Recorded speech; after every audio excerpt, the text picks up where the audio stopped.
Untuk kesiapsiagaan personil dan tim rescue dari DPKP Muara Enim, lakukan aksi simulasi kebakaran dan penyelamatan terhadap korban. Api yang besar. Sejumlah personil Dinas Pemadam Kebakaran dan Penyelamatan Kabupaten Muara Enim berjibaku dan berusaha memadamkan api yang berkobar di halaman gedung kantor Pemkab Muara Enim. Di titik lain, tim rescue damkar juga melakukan penyelamatan korban kebakaran yang berada di lantai 2 gedung tersebut.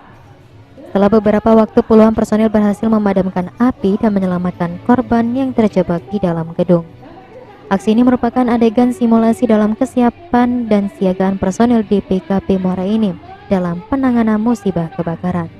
PLT Kepala Dinas Pemadam Kebakaran dan Penyelamatan Muara Enim, Seprioma, mengatakan kalau simulasi ini dalam rangka mengasuh kesiapsiagaan personil tim rescue untuk melaksanakan tugas pokok mereka.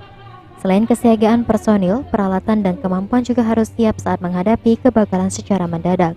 Dalam kegiatan ini kita melibatkan pihak kepolisian, BPBD, Satpol PP yang saat itu bertugas Pemkab dan pegawai yang ada di kantor Pemkab Muara Enim.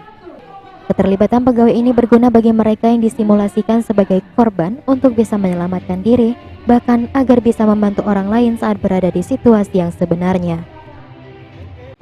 Petugas kita damkar, termasuk juga kesiapan penghuni gedung, bahwa kalau ada terjadi kebakaran ini loh cara penyelamatan dirinya, bahwa mereka harus mengikuti jalur evakuasi yang ada sesuai. Kalau personel kita memang sudah siap. Kalau untuk penghuni gedung mungkin karena ini pertama, jadi mungkin masih sedikit perlu latihan-latihan yang lebih rutin. Dari kita tim damkar sekitar 100 orang, kemudian siap penghuni gedung, kemudian petugas dari Satpol yang petugas piket, dan petugas yang ada di gedung sebagai pemadam kebakaran, termasuk dari pihak-pihak lain, BPBD, Satpol PP, dari Polres, dari Dishub untuk pengaturan lalu lintas. Personil juga akan melakukan simulasi secara rutin di tempat berbeda-beda agar pengalaman dan skill semakin bertambah. Karena musibah kebakaran bisa saja terjadi dimanapun, jadi personil harus selalu bisa mengatasi situasi tersebut. Dihimbau juga kepada masyarakat saat ini di wilayah Muara Enim masih bercuaca panas. Situasi ini bisa dengan mudah memicu terjadinya kebakaran. Masyarakat harus lebih waspada lagi. Mardiansyah, PAL TV.